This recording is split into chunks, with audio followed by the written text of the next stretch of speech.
Welcome to Dig, a history podcast.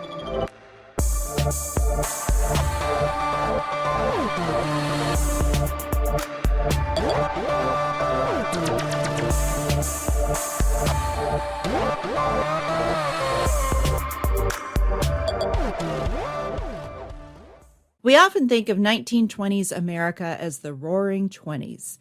We envision speakeasies and flappers, young women with bobbed hair and no corsets.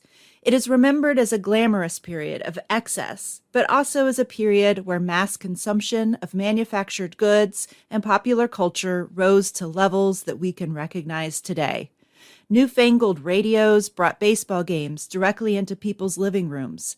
Electric vacuum cleaners sucked the dirt out of mass-produced rugs, bought from a department store on credit. These heady post-war years exemplified both the possibilities of what freedom and prosperity meant to many Americans, as well as the limits of those freedoms. Nativism, racism, and the first Red Scare marched right alongside the growth of American consumer culture, the Great Migration, and the Jazz Age. In today's episode, we're going to explore race in the 1920s and dig into a few key moments and movements to see how race and ethnicity played a key role in shaping the American interwar years. I'm Elizabeth. And I'm Marissa. And we're your historians for this episode of Dig.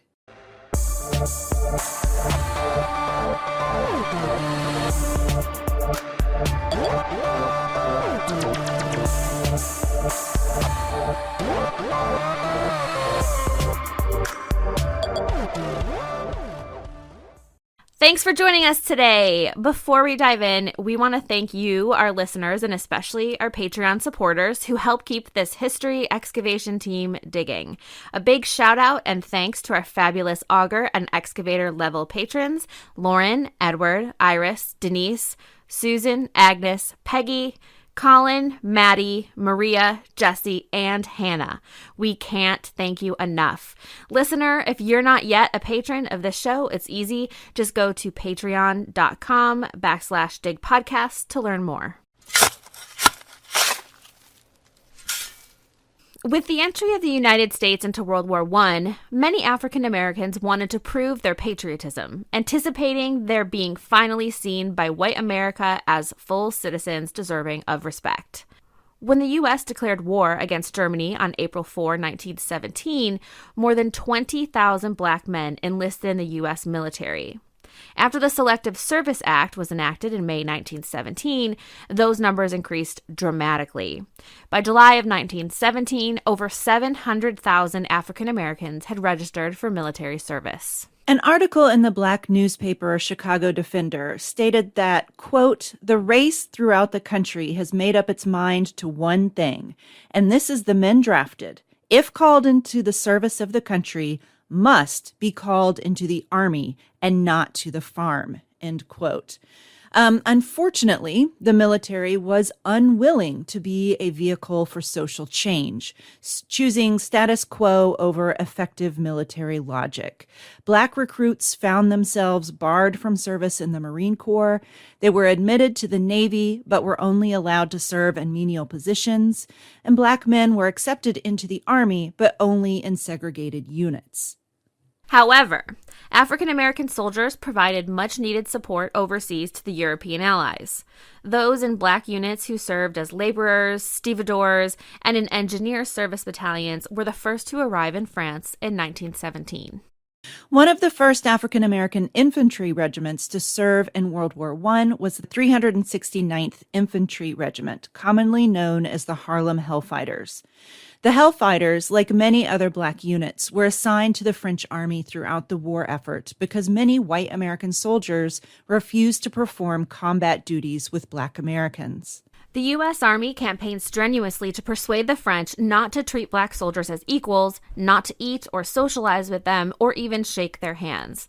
A memo sent to the French mayors of the Meuse division upon the arrival of the African-American 372nd Infantry Regiment in 1918 stated, quote, "The question is of great importance to the French people and even more so to the American towns, the population of which will be affected later when the troops return to the United States. It therefore becomes necessary for both the colored and white races that undue mixing of these two be circumspectly prevented," end quote. Basically, this memo is saying, don't treat our Black American soldiers with equal respect as whites, because then our Black soldiers are going to expect to be treated with respect once they return to America. The French army had from the start included many colonial units with non-white personnel from countries like Morocco, Algeria, and Senegal. Also, since the French desperately needed fresh troops, they were less concerned with race than the Americans. For the most part, the French did not show hatred towards them and did not racially segregate Black American troops, and they were treated as if they were no different than any other French unit. Black American soldiers were issued French weapons, helmets, belts, and packs, but continued to wear their U.S. uniforms.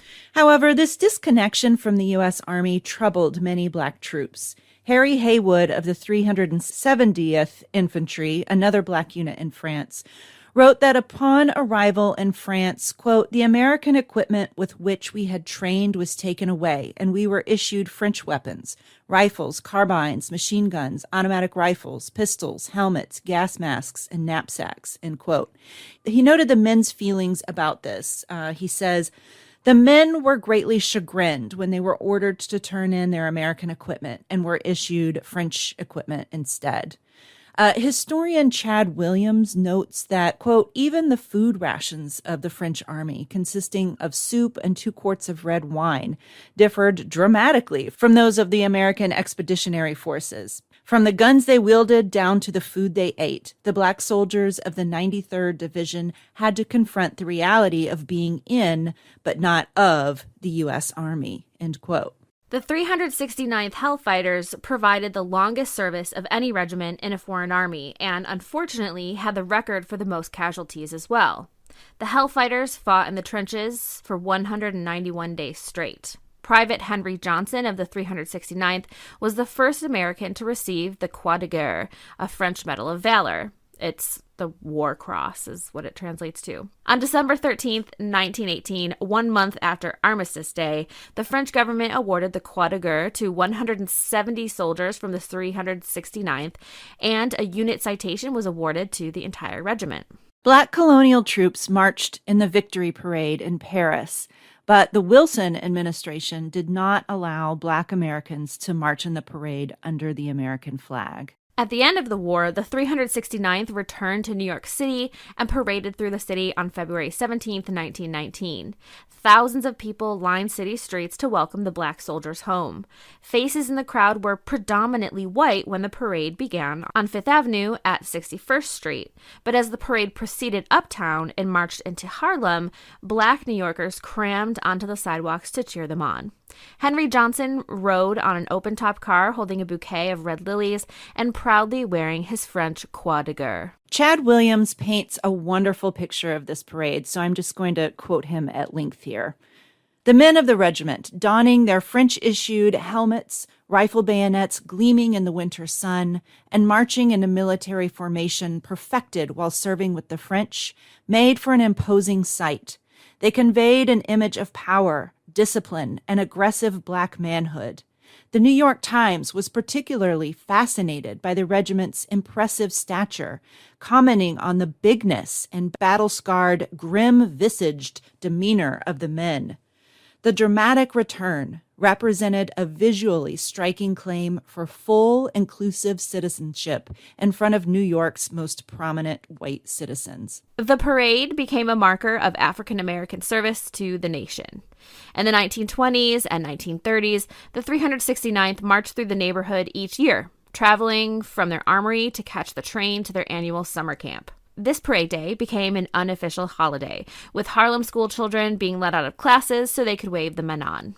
African Americans used the Great War to show their patriotism and to prove they could contribute to the protection and advancement of the country. Because of their valorous service in protecting democracy in Europe, African American servicemen expected more equality in wages and job opportunities when they returned home. In the aftermath of World War I, W.E.B. Du Bois urged returning soldiers to continue fighting for democracy at home. In the article, Returning Soldiers, printed in the May 1919 issue of The Crisis, Du Bois strikes at the heart of American hypocrisy and racism, writing, and I'm gonna quote this whole thing because I just think it's so powerful. He writes, quote, "We are returning from war. The crisis and tens of thousands of Black men were drafted into a great struggle. We fought gladly and to the last drop of blood.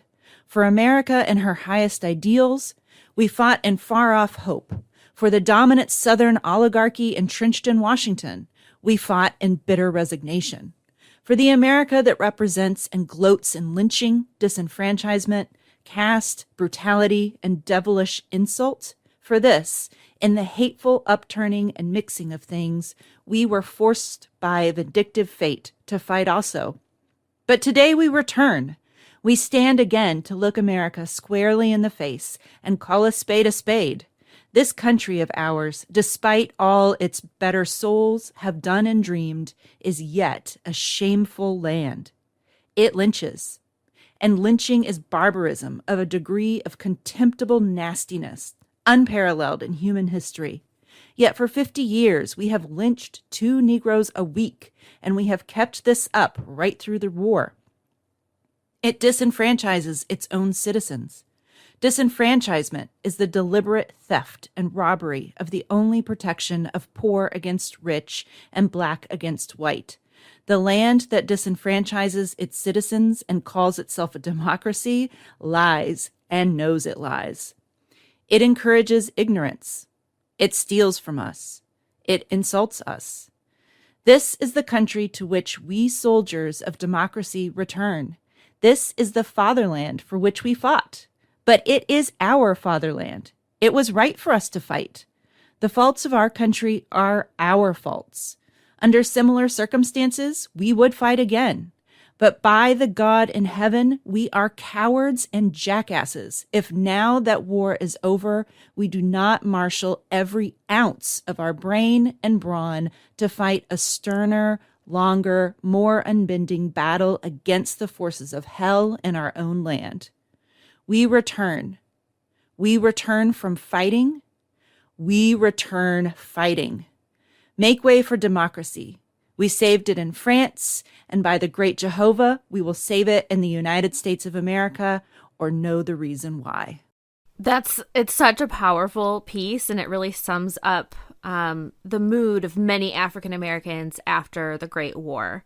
And just to be clear, African American leaders were in no way unanimous in their support to go to war.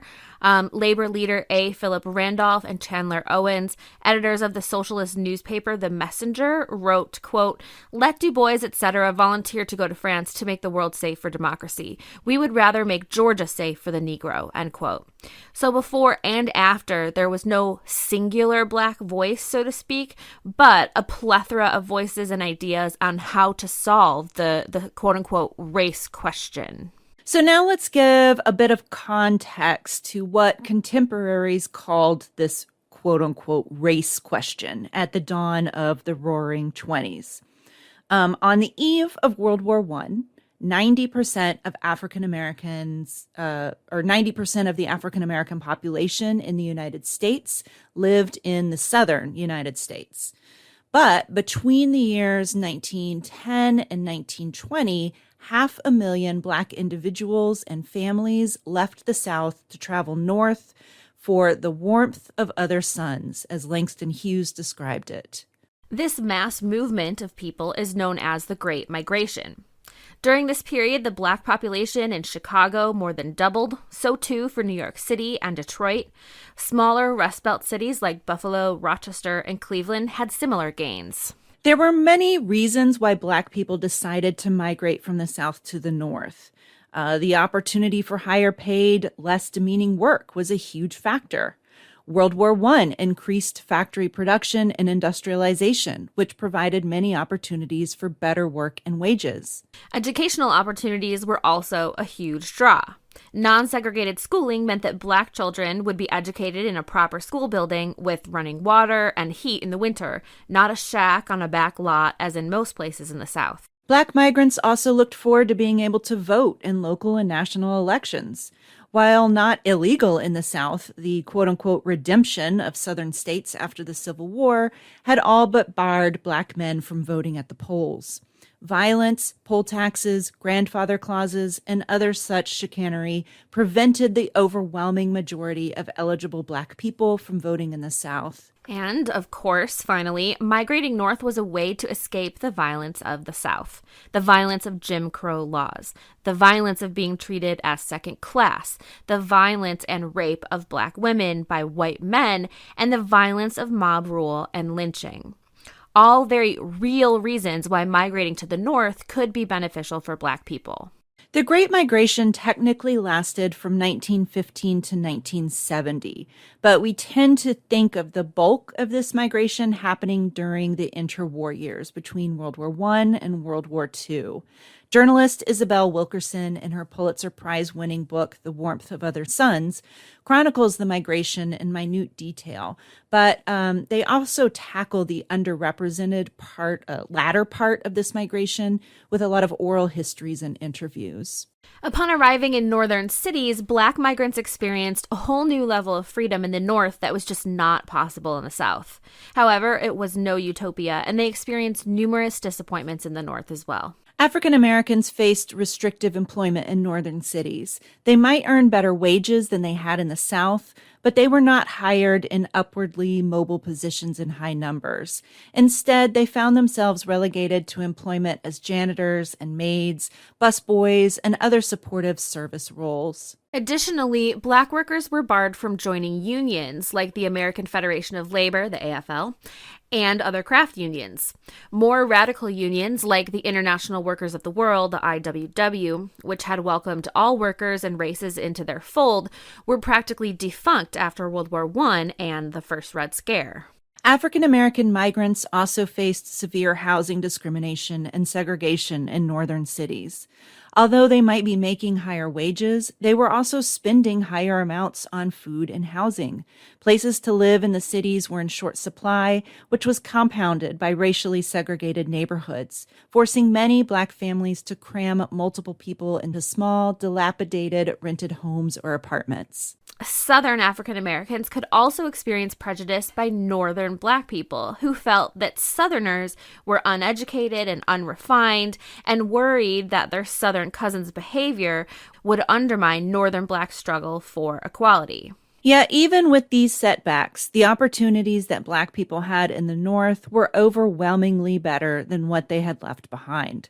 Streams of migrants flowed into northern cities, following rail and bus lines. Isabel Wilkerson notes that, quote, migration streams were so predictable that by the end of the migration, one can tell where a Black Northerner's family was just from the city that the person grew up in.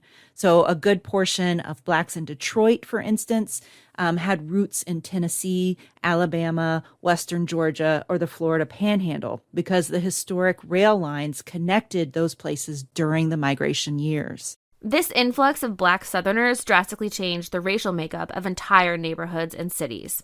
The period after World War I was marked by an era of serious self-reflection among African Americans and fostered what we call the New Negro Movement.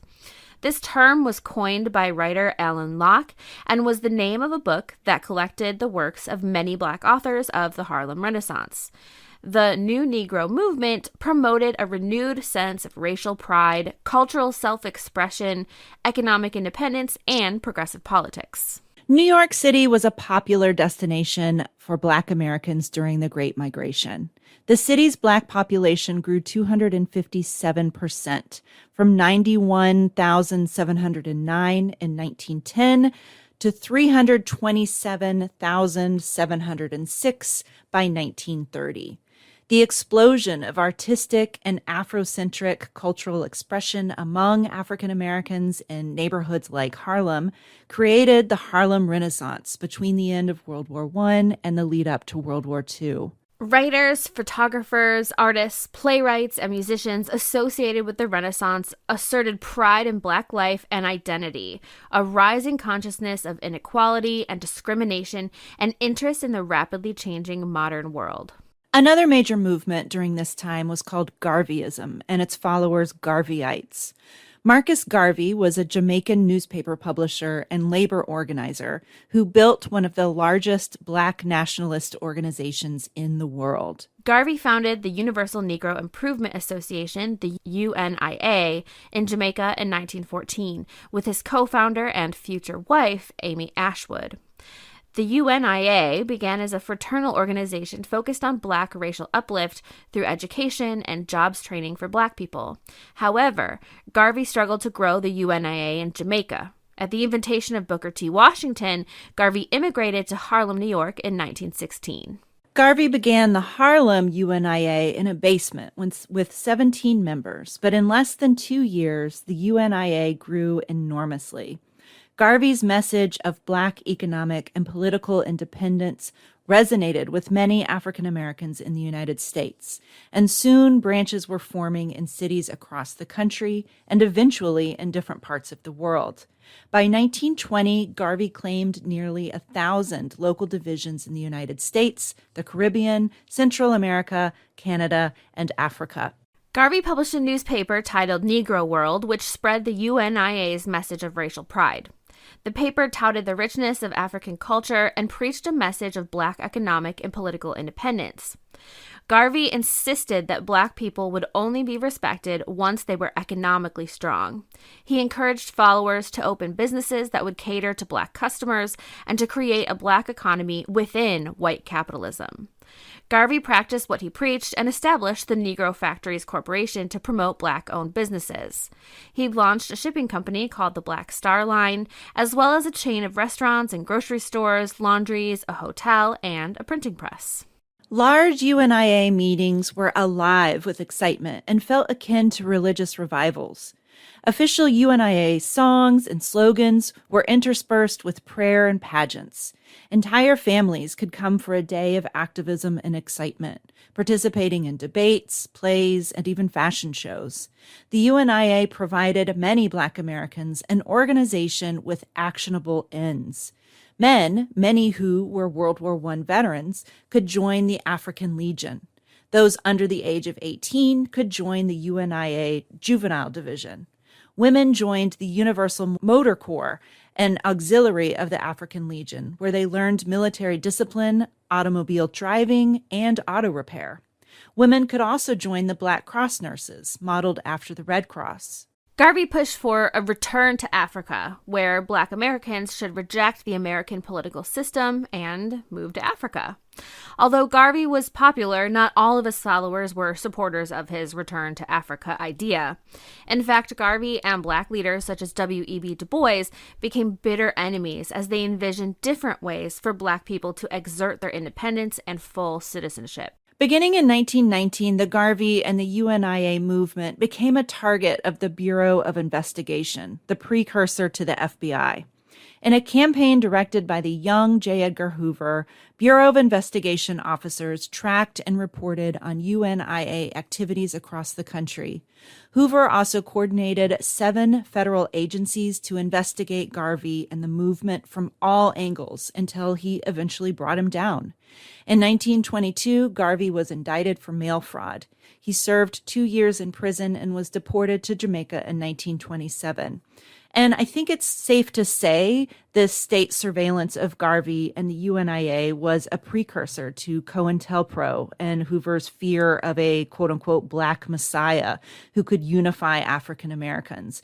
And we talk about COINTELPRO in depth in our Black Panthers episode, which we'll link in the blog post.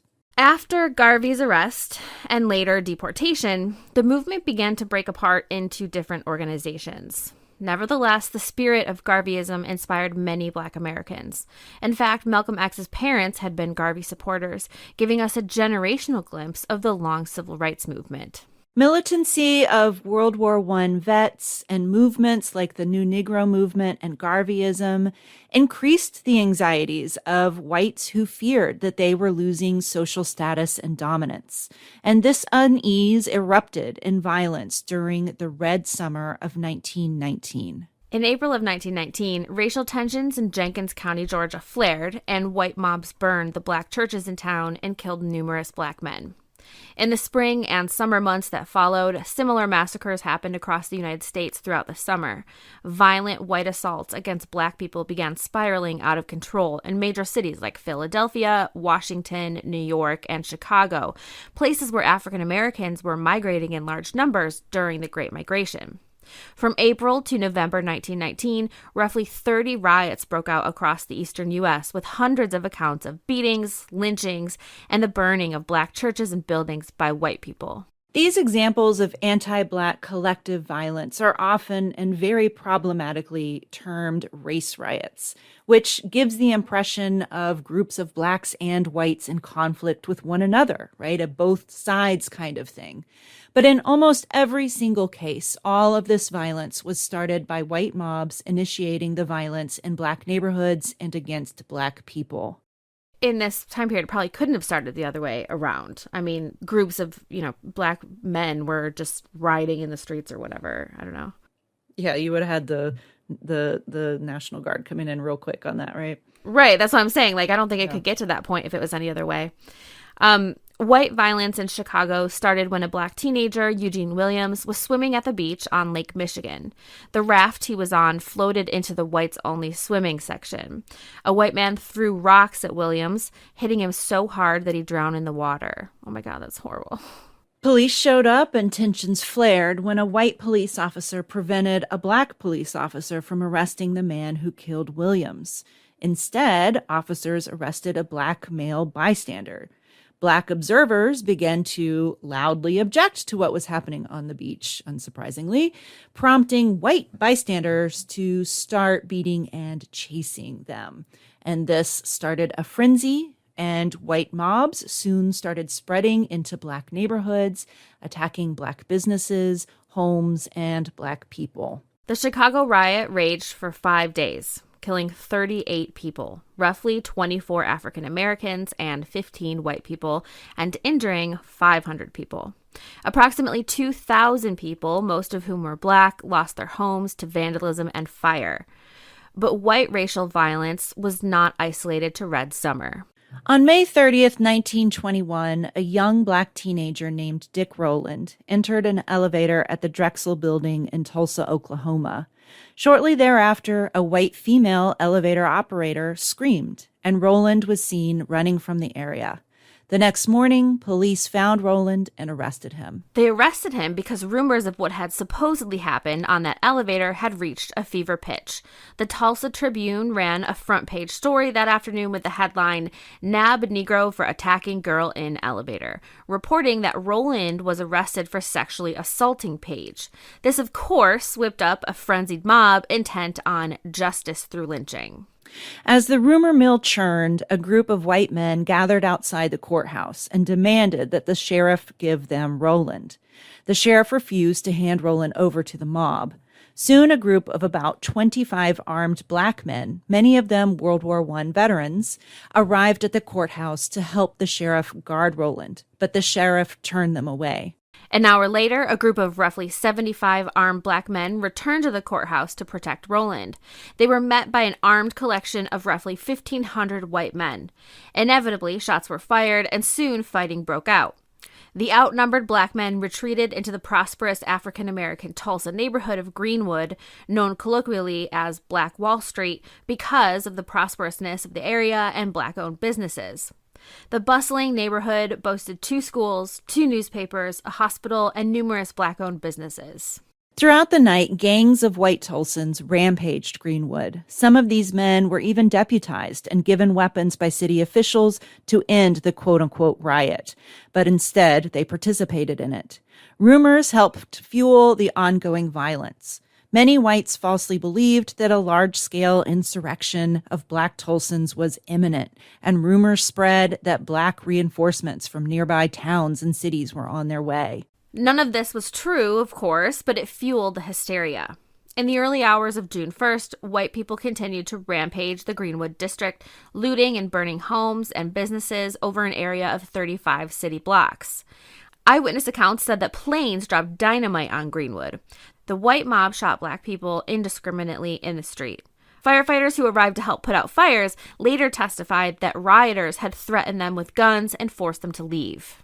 There are images of the devastation leveled on Greenwood, and when I show these pictures to my classes, students are shocked at how completely decimated the streets of Greenwood are. Some of these images remind me of the scorched earth images taken of Georgia after Sherman's march to the sea during the Civil War. Like, the level of devastation is just kind of unbelievable, particularly when you consider that generations of Black wealth was looted and burned in a 24-hour time span. In money terms, property damage amounted to more than $1.5 million lost in real estate. That's like $20 million or more in today's money. Roughly 10,000 Black people were left homeless, and 35 square blocks were burned. In the hours after the Tulsa Race Massacre, is that what it's called? The Tulsa Race Massacre? Yeah, it used to be called the Tulsa Race Riot, but obviously riot is very problematic. Not really. Yeah. So in the hours after the Tulsa Race Massacre, all charges against Dick Rowland were dropped. Police determined that Rowland had stumbled into Paige, causing her to yelp. After the Tulsa Race Massacre, as Black Tulsans worked to rebuild their ruined homes and businesses, white Tulsans worked hard to forget about the event. In fact, there was a concerted effort to cover it up. There were never any ceremonies or statues to commemorate the horrible events of May 31st through June the 1st, 1921. Scholars have discovered that the Tulsa Tribune newspaper removed the front page story of May 31st that sparked the chaos from its archival volumes, and police and state militia archives about the riot were missing as well. That is something. Wow. The Oklahoma Bureau of Vital Statistics recorded 36 dead, 26 Black, and 10 white. However, historians estimate the death toll was much, much higher, at around 300. We had that scenario in our episode on apartheid as well, where in some of the kind of race massacres that happened then, nobody can agree on how many people died. There are currently archaeological excavations going on in Tulsa on mass graves dated to the massacre as we speak. It's really not until recently that the Tulsa Race Massacre is mentioned in history books or acknowledged as part of America's sad and bloody history of inflicting violence on Black Americans. So, obviously, it's this kind of overt violence and overt racism, and then the not so overt racism that Black people were fed up with in the 1920s. Often we think of the civil rights movement as something from the 1950s and the 1960s, but the civil rights movement has a long history in the United States. Black Americans continually resisted white supremacy through organizations like the UNIA, the NAACP, and other civil rights groups. In the face of such extreme violence, just rebuilding a house or rebuilding a business was really a fierce act of resistance. Mm-hmm. Absolutely. And we have an example of that in the apartheid episode also, where the apartheid state was sort of just kept disassembling this woman's house and she just kept building it back up again. And that's more than just that's resistance, and takes a lot of bravery, I would think. Yeah. It's crazy. It's like, hey, we're still here. Yep. You can keep coming, but we're still here. Mm-hmm. The Ku Klux Klan also had a resurgence during the late 1910s and 1920s. You'll remember that the first KKK arose after the Civil War to terrorize Black people and Republicans. The second rising was in response to a number of things, and one of the things that they were inspired by is the 1915 film Birth of a Nation, which Elizabeth has done an episode on. I was on that one too. It was really good. Another boogeyman for the KKK was increased immigration from Eastern European countries that had begun in about the 1890s. Many of these immigrants were non-Protestants.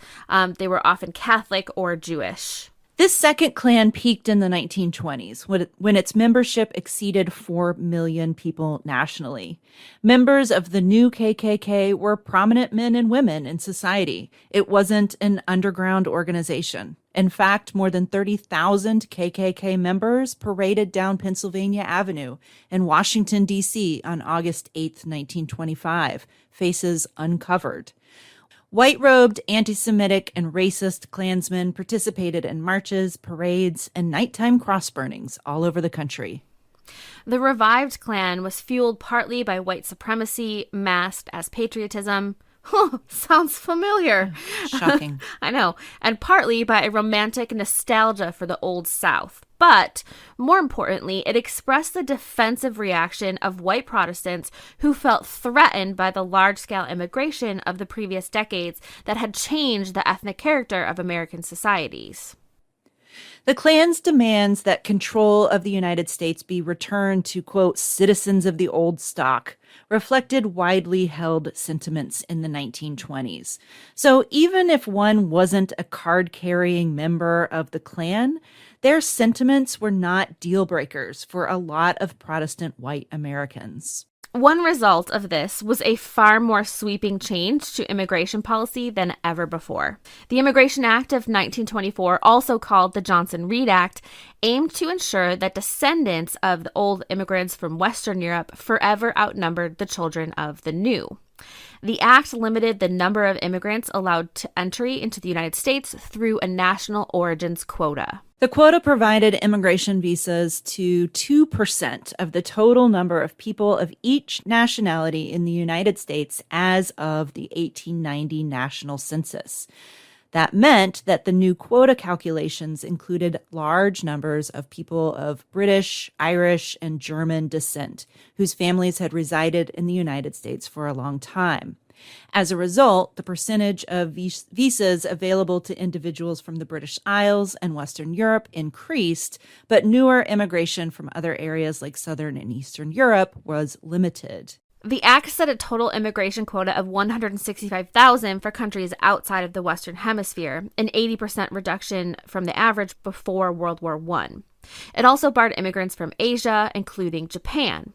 Lobbyists from the West Coast, where a majority of Japanese, Korean, and other East Asian immigrants had settled, were especially concerned with excluding Asian immigrants. The 1882 Chinese Exclusion Act had already put an end to Chinese immigration for the most part, but as Japanese and to a lesser degree Korean and Filipino people immigrated to the Western United States, an exclusionary movement formed in reaction to what nativists called the Yellow Peril. When the 1924 Johnson-Reed Act was established, it created a new category of people, the illegal alien. The Border Control Agency was created with this bill and was created to stop Eastern and Southern Europeans who tried to sneak across the border from Mexico and Canada. So there you have it. On one hand, we've painted a pretty bleak picture of race relations during the interwar years. Yet on the other hand, we've highlighted some amazing movements like the New Negro movement and Garveyism, both focused on Black racial pride. We've covered a lot of different elements in this episode, and perhaps, I'm pretty sure we'll do some deeper dives into specifics in a future episode. But I think it's safe to say that the 1920s show in stark effect both the potential and the limits of American freedom and prosperity. Oh my God. And you know that most Americans in the 20s and 30s had those Currier and Ives prints in their homes. Like almost everyone had a Currier and Ives print. And many of them are just so unbelievably racist. And it's amazing to me that was just normal, and that white families were just like, yeah, this is just the stylish thing we do. It's so I see your point in that even if you, sorry, go ahead. Oh, I was going to say we'll have to put some of those Currier and Ives prints because, when I think of Currier and Ives, I'm actually not thinking of racist prints. I'm thinking of like, I don't know, kids ice skating on a frozen pond. So really? Yeah. Oh, I there's a lot of they're like comics and they have like one-liners that are supposed to be jokes. But they're horrifically racist, and then the black folks that they draw in there are always like look absurd, like they're like dressed absurdly. And there's one where they're riding a horse, and the horse, as you can tell, is not taken care of very well. It's like what's the word? It's like malnourished, and it doesn't have like the right horseshoes on it, and like they're basically saying that black people are trying to be like white people and failing at it. It's really, really horrible. And there's a lot of them. Oh, is it Darktown Comics? Here we go. Yes. Yep. That's the series. Yeah. Oh, gosh. Yeah, it's bad. I'm actually unfamiliar with these. Oh, my God. Well, the reason I know about it is because Niagara University owns 2 of them. Oh. Huh. Wow. Yeah, it's bad. But everyday racism. Yeah. There you go. No, that just goes to the point that you don't have to be like some, member of the KKK or be some anti-black activist or something, to be super racist at this time. It was totally. mainstream. So I'll link these Darktown comics into the blog post, digpodcast.org. If you can, go to patreon.com/digpodcasts, and you can become one of our patrons and get a shout out from the show. You also get early access to the episodes, and the episodes are ad-free. Also, you should head to digpodcast.org. That's where you can find our blog and our show notes. We have full transcripts on the blog there, and you can kind of explore our other episodes, maybe buy some merch. Please follow us on Twitter. It's dig_history, and check us out on Facebook. We have a Facebook group called the Dig History Pod Squad. It's very chill, mostly for sharing history memes and the like. You're all welcome. Thanks for listening. Bye. Second African Americans. Second. What the what would that even mean? We often think of 1920s America as the roaring. When the U.S. declared war. We often think of the 1920s. Nope. Firefighters who arrived to help put out fires later testified. Oh my God, why can't I say this like a normal person? Eyewitness accounts said the planes dropped dynamite. Wait, what? Holy shit. Sorry. Obviously, obviously you can tell I didn't read this. From those of the American Expeditionary Force. Expeditionary. Am I saying that right? Expedition. A memo sent to the French mayors of the Meuse division upon the arrival of the African American 372nd Infantry Regiment. Okay, hang on. It's a lot of. I know. It's a lot of words. A memo sent to the French mayors of the Meuse division. Is that how you would say that? Because that's how a French person. So that's a French word. Okay, so go for it. Okay. Whenever I see Garveyites, I can't help but think that it says Gravyites every time. Gravyites. I know Marcus Garvey just looks like Garvey to me, but Gravyites. It's just what I say in my head. I'm a Gravyite. I like some Me gravy. too. On December 13th, 1918, 1 month after here we go, because I say armistice funny, apparently. Oh, do you? I say armistice, and it's armistice. Oh. I don't know. Sarah and April think it's hilarious. So on